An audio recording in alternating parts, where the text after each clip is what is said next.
أعوذ بالله من الشيطان الرجيم. I seek refuge with Allah from Satan the outcast. قل أنفقوا طوعا أو كرها لن يتقبل منكم إنكم كنتم قوما فاسقين.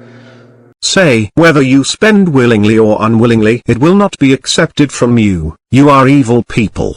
وما منعهم أن تقبل منهم نفقاتهم إلا أنهم كفروا بالله وبرسوله ولا يأتون الصلاة إلا وهم كسالى ولا ينفقون إلا وهم كارهون.